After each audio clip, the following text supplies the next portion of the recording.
ፋኖ በተለያዩ የአማራ ግዛቶች የሚሰጠውን አዳዲስ ወታደራዊ ስልጠናም እንደቀጠለ ነው። በትናንትናው ዕለት በመተከል ቀጠና በሺዎች የሚቆጠሩ ፋኖዎች አፋብኃይል ሊቀመንበር አርበኛ ዘመነ ካሴ በተገኘበትም ተመርቀዋል።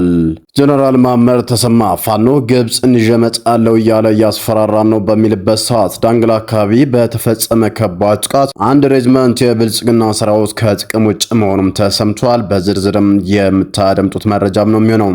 ዳንግላ ጫራ ተብሎ በሚጠራው አካባቢ በተወሰደው በዚህ ጥቃት የጦር መሳሪያ በገፍ እንደተማረከም ተመላክቷል። የአፋብኃይል አመራሮች የተማረኩ የአብይን ወታደሮች ይፋም አድርገዋል። ሌላኛው መረጃችን ነው የሚሆነው።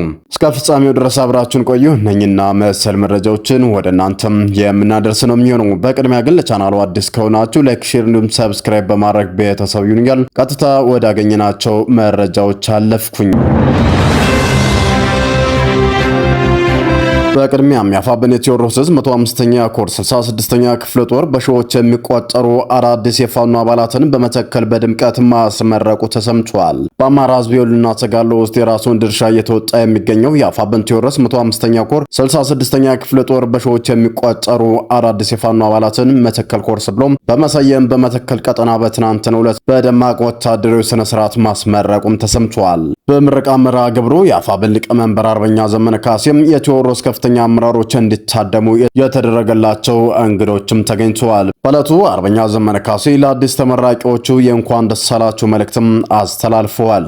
የምርቃት ፕሮግራሙ የአፋብኃይል ቴዎድሮስ ዕዝ ያለውን የማደራጀትና የማሰልጠን አቅም አንዱ ማሳያ ተደርጎ ተወስዷል ተብሏል። በሌላ በኩል 64ኛ ክፍለ ጦር በሚያስተዳድራቸው ቀጠናዎች ህዝባዊ ውይይቶች እንደቀጠሉ ናቸው። በአፋብኃይል ቴዎድሮስ ዕዝ 105ኛ ኮር 64ኛ ክፍለ ጦር ስር የእነማይ ወረዳ ጊዜያዊ መንግስት አመራሮች በተገኙበት በእነማይ ወረዳ የቀበና ቀበሌ ህዝባዊ ውይይትም ተካሂዷል ተብሏል። በህዝባዊ ውይይቱ መድረክ ላይ ለተገኙ ነዋሪዎች የአማራ ህዝብ የህልውና ችግር ያለበትን ወቅታዊ ሁኔታ ሰፊ ግንዛቤ በመስጠት በቀበሌው ጊዜያዊ መንግስት አመራሮች የፍትህ አሰጣጥ፣ የቀበሌ መልካም አስተዳደር፣ የጸጥታ ጉዳይ፣ ህገወጥ የወል መሬት ማስከበር፣ የፋይናንስና ሎጂስቲክ አሰባሰብ በተመለከተ ውይይት በማድረግ ለቀበሌ መንግስት አመራሮች አቅጣጫ ተሰጥቷል ተብሏል። ይህ በእንዲህ እንዳለ የብልጽግናው መከላከያ ተቋም ባሰራጨው ቪዲዮ በአማራ ክልል ጦርነት ድል እንደቀናው ቢገልጽም በጎጃም ቀጠና ዛሬ በተደረገው የብልጽግና ጦርነት ከባድ ዋጋ መክፈሉ ተሰምቷል።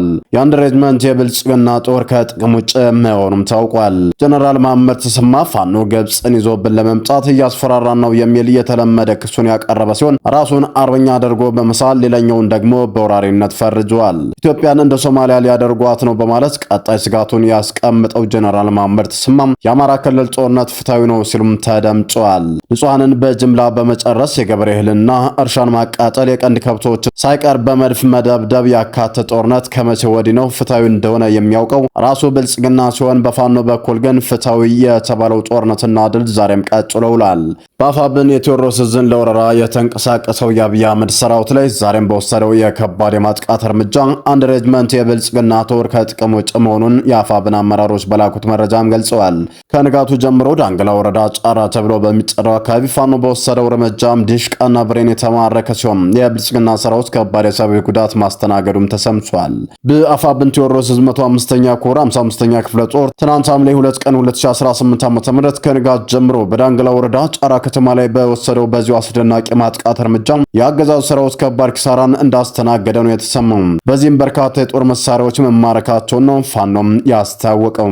የሟቾችና የቁስለኞች ቁጥር በርካታ በመሆኑ እስካሁን ድረስ ቆጠራ ላይ ነን ያለው ፋኖ መረጃው ሲጠናቀቅ ለወደፊት የሚገለጽ እንደሆነ አስታውቋል።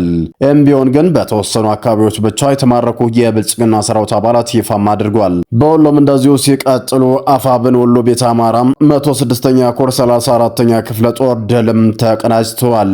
የአገዛዙ የ64ኛና 65ኛ ክፍለ ጦሮች ከጋሸና ወረዳ እስታየሽ ከተማ መነሻውን ያደረገ ሲሆን አራት ሬጅመንት ኃይሎችን በጋሸና ወረዳና በላስታ ወረዳ በተለያዩ ቦታዎች በጋጉላ ማርያም በስናማዳና በዋሮ በተለያዩ ቦታዎች ፋኖን መታለው ብሎ የተንቀሳቀሰ ቢሆንም ይህንን የተረዱት የጦር ተርቦች ታጣቂዎቹም ሰርጎ በመግባት ከባድ የሰውና አካላዊ ጉዳት እንዲደርስበትም አድርገውታል ተብሏል። በዚህ ጥቃት ከባድ ጉዳትን ያስተናገደው የአገዛዙ ሰራዊት የሞተበትን እንኳን ሳይቀብርና ሳያነሳ ወደ መጣበት እግሬ አውጪኝ በማለት መሸሹም ተሰምቷል። በዚህ ውጊያ ከፍተኛ አዛዡ እስከ ወዲያኛው ሳይሸኝ እንዳልቀረ ነው የተሰማው።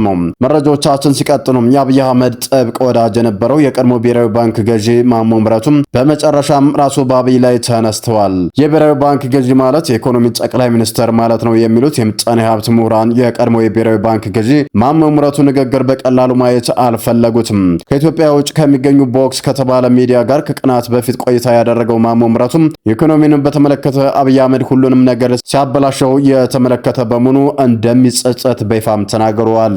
ከአብይ አህመድ በፊት የነበረችው የኢትዮጵያ አንጻራዊ ሰላምና የኢንቨስትመንት ፍሰት እንደነበራት የገለጹት የቀድሞ የብሔራዊ ባንክ ገዢ ማሞ ምህረቱም አሁን ግን ሀገሪቱ ለመመሰቃቀል መገደዷን ማምነዋል። ለዚህም ደግሞ ዋናው ምክንያታቸው ጦርነት ነው ባይ ናቸው። ኢትዮጵያ በአብይ መሪነት ዘመን የገባችበት ተከታታይ ጦርነት ለቁልቁለት ዋናው ምክንያት ሆኗል ሲሉም በቀድሞው አለቃቸው ላይም ተነስተዋል። ማሞ ምህረቱ ከወራት በፊት በአብይ አህመድ ትዕዛዝ ከስልጣን እንደተነሳ የሚታወስ ሲሆን ለዚህ ምክንያት የተባለ ሁለቱ ሰዎች መግባባት ባለመቻላቸው ነው ይባላል። ማሞ ምህረቱ የሀገሪቱን ተቋማት ከነህዝቡ በዓለም አቀፍ አበዳሪዎች ካስማማ በኋላ ነገሩን እንደማይቀጥል ሲያውቅ ይበቃኛል እንዳለ ይነገራል። እንደ IMF ያሉ ተቋማት የአብይ አህመድን እጅ ጠምዝዘው የሀገሪቱን ኢኮኖሚ ላይ ዘለው የገቡ ሲሆን ሁሉም የኢኮኖሚ ውሳኔ በእነሱ እንደሚሰጥም ይነገራል። እነሱ የሚፈልጉት ደግሞ ገንዘብ እንደሆኑ መጠን አብይ አህመድ ህዝቡ ላይ ጫና እያደረገ ገንዘብ እንዲሰበስብም ትዕዛዝም ወርዷል ተብሏል። መጀመሪያ በቁጥጥር ስር የነበረው የዋጋ ውድነት ሰማይ የነካ ሲሆን የዚሁ ዙረት የመጀመሪያ ሰለባ ደግሞ ራሱ ህዝቡም ሆኖ ቀጥሏል። አብይ አህመድም በዚህ ደረጃ ህዝቡ ላይ ቁማር የሚጫወተው IMF ወዶ ሳይሆን ገንዘብ ፍለጋ ነው ይባላል። ገንዘቡንም የሚፈልገው ደግሞ ለቁም ነገር ሳይሆን ለጦርነት ብቻ መሆኑም ተሰምቷል። በውጤቱም የኢትዮጵያ ህዝብ ኬሱንም ህይወቱንም እያጣ ነው ተብሏል። አዙሪቱ ተመልሶ አብይ ላይ መምጣቱ ደግሞ ፖለቲካዊ የሆነ ወታደራዊ ምሁራን በእጅጉም ያሳስባል ብለዋል። ብቸኛው መፍትሄ ደግሞ ጦርነት ማቆም ነው ሲሉም ይናገራሉ። ይህ ደግሞ በአብይ አህመድ አቋም መሰረት አይታሰብም የሚሉት እነዚህ ታዛቢዎች የሀገሪቱ ኢኮኖሚ ጦርነት ሲቀብር መኖሩም የሚቀር አይመስልም ባይ ናቸው። ከውጭ ደግሞ ወዳገኘናቸው መረጃዎች ስናመራ አሜሪካና ኢራን ወደ ጦርነት በመመለሳቸው በመካከለኛው ምስራቅ በውጥረት እንደተሞላ ተመላክቷል። ሁለቱ ሀገራት መካከል የመግባቢያ ስምምነት ከተፈረመ ወዲህ ከባድ የተኩስ ልውውጥ የተደረገ ሲሆን ባሳለፍነው ማክሰኞ ነበር የኢራኑ ጤና ሚኒስቴር ማክሰኞና ረቡዕ በተፈጸሙ ጥቃቶች 14 ሰዎች መገደላቸውን ያረጋገጠው። ረቡዕና ዛሬ ተከታታይ ጥቃቶች መፈጸማቸውን ኢራን በማስታወቅም ላይ ትገኛለች። አሜሪካ ጦር ለሁለት ተከታታይ ቀናት በፈጸመችው ጥቃት በኢራኑ ወደ 90 የሚጠጉ ኢላማዎችን መምታቱን ማስታውቋል። የቢቢሲ መረጃ ማጣሪያ ያረጋገጣቸው ተንቀሳቃሽ ምስሎች በበኩላቸው በደቡብ ምስራቅ ኢራን ባህሬን ከተማ የመቆጣጠሪያ ማማ ላይ የደረሰ ጉዳትም ያሳያሉም ተብሏል። በሰሜናዊ የኢራን ክፍል በአቅላ ከተማ ባቡር በተዘረጋበት ድልድይ ላይ ጉዳት ማድረሱንም ማረጋገጥ ችሏል። የኢራን መገናኛ ብዙሃን የኒውክሌር ማብላያ ላይ ዛሬ ከሰዓት በኋላ ጥቃት መፈጸሙ ተዘግቧል። ኢራን በኩዌት በባህሬንና በኳታር የአሜሪካ የጦር ሰፈሮች ላይ የድሮን ድብደባ መፈጸሟን ጨምሮ ማስታወቃለች ተብሏል። ባህሬን ከኢራን የተሰነዘሩ ጥቃቶችን ማክሸፍ እንደቻለች ስትገልጽ፣ በኩዌትም ጉዳት መድረሱም ተሰምቷል። ሰላም ጤና ስጥልን። የተወደዳችሁና የተከበራችሁ የሚዲያችን ቤተሰቦች ለሰዓቱ የነበሩን መረጃዎች እነዚህን ይመስሉ ነበር። በሌላ መረጃዎች እስከምንገናኝ በያላችሁበት ሰላም ቆዩልን።